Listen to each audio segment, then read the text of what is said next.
Shalom. Hari yang baru, sukacita kiranya menjadi bagian kita, ada damai sejahtera. Tadi pagi saya mau datang masih gelap, 5:30 masih gelap. Jadi memang tadi mau memulai bilang, aduh masih sedikit orang, tidak apa-apa, karena perubahan cuaca ya, mungkin ada yang masih mengira belum waktu. Saudara-saudaraku yang kekasih, hadapilah harimu dengan pujian, hadapilah harimu dengan senyum, hadapilah harimu dengan sukacita. Firman Tuhan pada pagi hari ini berada di bawah tema bernyanyilah dengan segenap hati untuk Tuhan. Tadi lagu pop rohani bermazmur bagi Allah, untuk kita agak sedikit lari-lari ya Kak Mas Serli. Karena lagu ini kebanyakan menjadi lagu paduan suara. Jadi kalau orang yang di paduan suara pasti bisa bernyanyi dengan baik untuk lagu ini. Tapi kita yang penyanyi rumahan ini agak tidak terbiasa ya dengan sambung menyambung untuk pujian. Padahal pujian bermazmur bagi Allah ini terlalu indah sekali kalau dinyanyikan dengan nada yang baik. Saudara-saudaraku yang kekasih, bacaan minggu ini ada dalam dua bacaan, Mazmur dan Efesus. Apa kata Mazmur tentang pujian dan apa kata ini Paulus dalam suratnya kepada jemaat di Efesus tentang ungkapan yang harus diungkapkan oleh setiap anak-anak Tuhan. Mazmur mengatakan bahwa adalah baik untuk menyanyikan syukur kepada Tuhan, untuk menyanyikan mazmur baginya, untuk memberitakan kasih setiamu di waktu pagi dan kesetiaanmu di waktu malam. Saudara-saudaraku yang kekasih, nyanyian mazmur ini adalah nyanyian hari Sabat, nyanyian yang biasa dikidungkan di bait-bait Allah di masa perhentian. Nyanyian di bait Allah dianjurkan untuk mengajak semua orang mempermuliakan Allah dengan sukacita ya. Sehingga ketika nyanyian itu dikidungkan ada perasaan nyaman, teduh, indah di dalam hati ya. Jadi kalau kita menyanyi ku berbahagia, mestinya itu datang dari hati yang sungguh-sungguh merasakan kemurahan dan kasih sayang Tuhan dan merasakan kebahagiaan. Kadang-kadang kita menyanyi ku berbahagia, kita lesu, kita seolah-olah memiliki beban yang begitu berat. Jadi ku berbahagia, aduh bebannya berat sekali. Sedangkan penulis lagu itu ketika dia menuliskan memang ia ada dalam pergumulan, tapi dia merasakan kemurahan Tuhan dalam hidupnya, ia menikmati kemurahan Tuhan, sehingga dia menyatakan ungkapannya dengan kalimat ku berbahagia yakin teguh. Saudara-saudaraku yang kekasih dalam kasih Tuhan kita Yesus Kristus, lewat nyanyian pujian ada pengakuan akan perbuatan Allah dalam kehidupan setiap anak-anak Tuhan. Saudara-saudaraku yang kekasih, peringatan berkaitan dengan karya penciptaan, peringatan berkaitan dengan masa istirahat dan pemeliharaan Tuhan selanjutnya.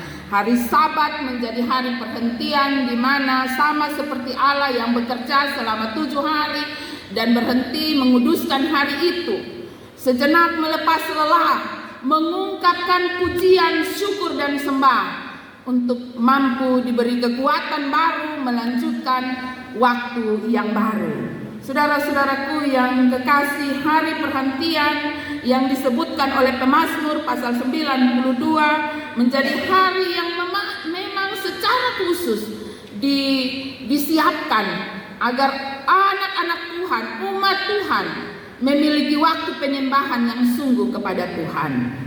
Saudara-saudaraku yang kekasih, karena itu lewat pemazmur mau mendorong dan mau mengingatkan kepada saya dan saudara untuk senantiasa ada di dalam pujian dan sembah yang benar.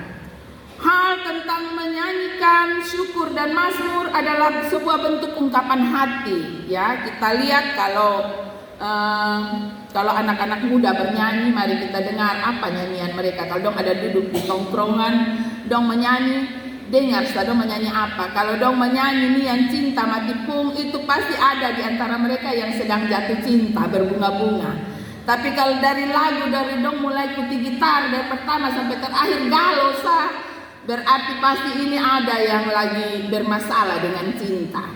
Jadi memang lagu itu merupakan sebuah ungkapan hati, ya. Ketika kita merasakan ucapan syukur yang sungguh, lihat kalau kita mengalami sukacita, ya, misalnya ini hari beta pulang tahun dan belum bangun teh suami cium mama selamat ulang tahun, itu mantua mulai dari bangun pagi itu dia lupa semua, dia menyanyi mulai dari potong bawang sampai memasak, mencuci pakaian, dia akan menyanyi terus. Karena apa? Ada hati yang gembira, ada hati yang penuh dengan sukacita. Tapi coba kalau dia ulang tahun bersat isi rumah, ada yang semua lupa ucap selamat. Mulai dari bangun dia lihat waktu masang gorok di sebelah Tuhan dia cium ane sebeta. Ya, mulai dari dia mulai raba di dapur tuh anak satu bangun, dua bangun, tiga bangun, ada yang cium ane dia selamat ulang tahun. Coba lihat dia pemodel. Dia akan keluarkan kata-kata yang berisi emosi mengomel, bukan nyanyian. Itulah ungkapan hati, saudara-saudaraku yang kekasih. Pada saat ini firman Tuhan berada di bawah tema bernyanyilah dengan segenap hati untuk Tuhan. Bagaimana orang harus bernyanyi? Yang pertama, Mazmur 92 dia katakan, orang menyanyi itu untuk memberitakan kasih dan kesetiaan Tuhan. Ini di sini dikatakan untuk memberitakan kasih setiamu di waktu pagi, untuk memberitakan kesetiaanmu di waktu malam. Jadi waktu bangun pagi, terima kasih Tuhan, sungguh luar biasa Engkau memberkati dan kami masih bisa bangun pagi. Ia menjalani hari-harinya dan di waktu malam dia menyanyikan lagi tentang kesetiaan Tuhan. Terpujilah namamu ya Tuhan, karena dari pagi sampai malam saya masih bisa beraktivitas, masih hidup dan masih bisa menikmati kemurahan Tuhan. Itulah ungkapan hati dalam diri setiap orang percaya. Sungguh dia adalah Allah yang karena kasih setianya yang berlimpah dalam hidup kita masih ada dan masih mampu untuk melakukan apa dan segala sesuatu. Dan karena itu pemazmur mengajak saya dan saudara untuk senantiasa mengakui Tuhan di sepanjang waktu hidup kita, dari pagi sampai malam. Kita terus mengakui kesetiaan Tuhan di sepanjang hidup kita. Kemudian apa isi nyanyian pujian kita? Isinya adalah penyembahan. Merupakan instrumen hidup orang percaya. Hal memuji Allah bukan hanya tentang nyanyian dalam kebaktian seperti hari ini, tapi hal memuji Allah ialah ungkapan yang kita pancarkan lewat kehidupan kita hari lepas hari. Karena itu kalau kita bilang kita harus bernyanyi tiap hari, maka botong yang suara pas-pasan bila awe botong pun baru babunyi orang sebang lari. Ya, saudara-saudaraku yang kekasih, sebenarnya bukan hanya soal bagaimana kita melantunkan pujian, tetapi apa yang terpancar keluar dalam hidup kita adalah merupakan nyanyian yang sesungguhnya untuk kemuliaan nama Tuhan. Saudara-saudaraku yang kekasih, kemarin saya sedikit berefleksi, tadi malam sebelum tidur membaca firman Tuhan, saya sedikit berefleksi tentang hidup ini. Kemarin dalam satu hari saja saya mengikuti 2 kebaktian pemakaman. Pemakaman yang pertama bersama Rayon 13 atas kematian anak Gael, salah satu orang anggota jemaat kita yang baru berusia 2 tahun 8 bulan 12 hari karena sakit demam. Kemudian setelah dari tempat itu saya menuju keluarga di Nubrayan, di sana memakamkan seorang Uma yang berusia 84 tahun 10 bulan 7 hari.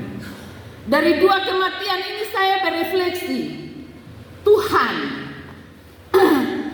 ada anak yang baru usia 2 tahun.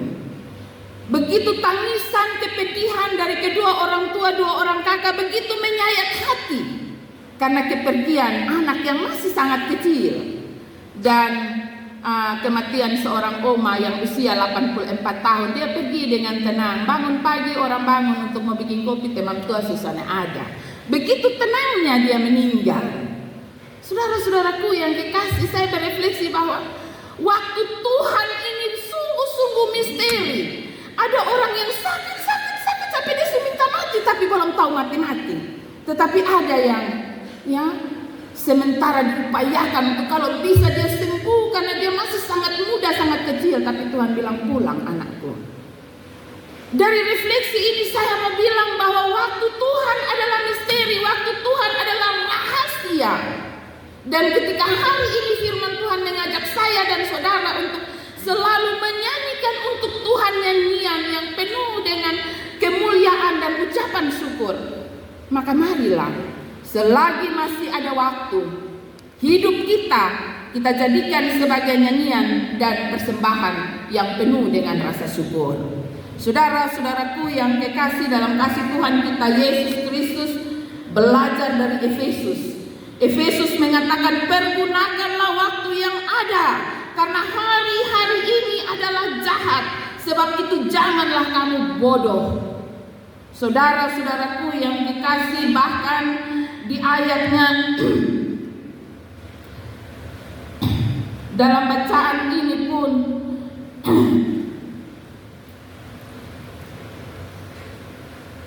ayat 15 Paulus mengatakan, karena itu perhatikanlah dengan seksama bagaimana kamu hidup, janganlah seperti orang bebal. Saudara-saudaraku yang kekasih, Paulus begitu keras sekali menyatakan tentang kehidupan orang percaya. Kehidupan orang percaya itu jangan seperti orang bebal. Kehidupan orang percaya itu jangan seperti orang bodoh. Mari perhatikan waktu-waktu yang ada. Saudaraku yang dikasih, seperti apa orang bebal? Apakah orang bebal sama dengan orang bodoh? Tidak. Orang bodoh masih bisa belajar. Tapi orang bebal, saya mencoba mencari arti kata bebal. Kata bebal dikatakan bahwa orang bebal itu satu, sering melakukan kesalahan yang sama, ulang, bikin terus. Yang kedua, tidak suka belajar dari masa lalu. Yang ketiga, tidak mau mendengar nasihat. Yang keempat, ingin menang sendiri. Yang kelima, tidak mau belajar untuk menyerti kebodohan. Dan yang keenam, berkali-kali melakukan kebodohan yang sama. Karena itu Paulus menyampaikan nasihat ini dengan tegas, jangan seperti orang bebal, tetapi seperti orang arif. Pergunakan waktu yang ada. Janganlah kamu bodoh, usahakanlah supaya kamu mengerti kehendak Tuhan. Saudara-saudaraku yang kekasih dalam kasih Tuhan kita Yesus Kristus, ajakan untuk mengerti kehendak Tuhan adalah mengakui kasih setia Tuhan yang tidak berkesudahan di dalam hidup kita. Dan kalau kita mengakui kasih dan setia Tuhan yang tidak berkesudahan dalam kehidupan kita, maka dengan sendirinya kita mampu menyanyikan syukur bagi nama Tuhan.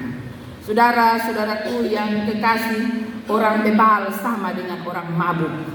Dalam bacaan kita ayat yang ke-18, janganlah kamu mabuk oleh anggur. Kira-kira kalau orang mabuk ini apa yang keluar dari mulut?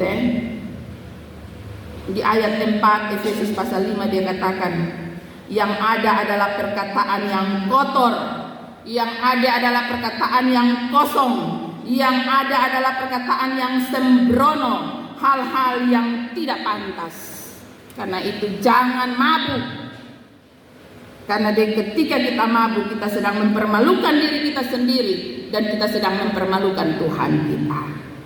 Karena itu di ayat 18 dia bilang, hendaklah kamu penuh dengan roh. Penuh dengan roh. Ketika orang penuh dengan roh, hidupnya dipenuhi dengan nyanyian syukur, pujian, nyanyian rohani, dan hidupnya senantiasa mempermuliakan nama Tuhan.